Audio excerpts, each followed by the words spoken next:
नजर डालते हैं आज के विस्तारित समाचारों पर। सोनाबाड़ी घाट संगठन दक्षिण कृष्णपुर क्षेत्र के बराक नदी के तटवर्ती इलाके से लाखों रुपए की रेत अवैध तौर पर तस्करी की जा रही है।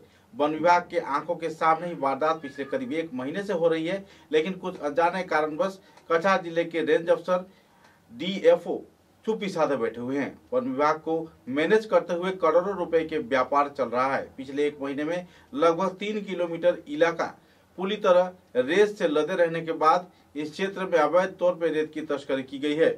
सरकार की राजस्व जहां मार खा रहा है, तो वहीं दूसरी ओर सरकारी तनख्वाह पाने वाले वन विभाग के रेंज अफसर तथा डीएफओ किस वजह से चुप्पी साधे बैठे हुए हैं, इस बात पर भी सवालिया निशान लग रहा है।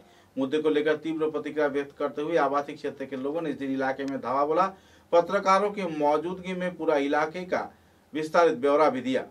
करोड़ों रुपए की रेत सरबराह किए जाने के बाद भी किस लिए पुलिस प्रशासन, कछार जिला प्रशासन कोई अहम कदम नहीं उठा रहा है, इस बात पर भी सवालिया निशान है। मुद्दे को लेकर आवासीय क्षेत्र के पीड़ित प्रभावित लोग तथा गांव के उन्नति चाहने वाले लोग पत्रकारों के समक्ष विस्तारित तथ्य उजागर किए। मार खाচ্ছে তাই আমরা গ্রামের কতজন লোক এই যারা আমার সঙ্গে আছেন আর কিছু আসেননি, কিছু বালি মাফিয়াদের মানে ভয়ে অনেক লোক আছেন এখানে, তারা আমরা সবাই মিলে একটা প্রতিবাদ সাব্যস্ত করেছি।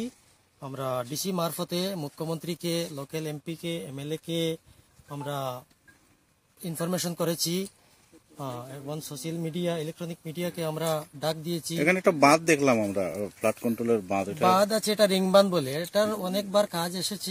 কি ছিল ঘটনা? রাজসাক্ষী, এটা ট্রায়াল চলিয়েছে, জানি না এটা তো কোনো গাফিলতি আছে নিশ্চয়। এটা আমরা আগামীতে কোর্টের সঙ্গে আলাপ আলোচনা করবো। তারে ও আসামিকে ছেড়ে দেওয়া হয়, আবার সেও দেখি এই বালির সঙ্গে জড়িত থাকে। কেন হত্যাকাণ্ড হয়েছিল? কাকে হত্যাকাণ্ড? এই বালির বিষয় নিয়ে, আসামির নাম কালামউদ্দিন চৌধুরী। এটা এই বালির বিষয় নিয়ে হত্যাকাণ্ডটা হয়েছে। হ্যাঁ, ওরকম প্রতিবাদ করতে গিয়ে আজকে আমি প্রতিবাদ করছি। আপনারা আমাকে সাহায্য করবেন।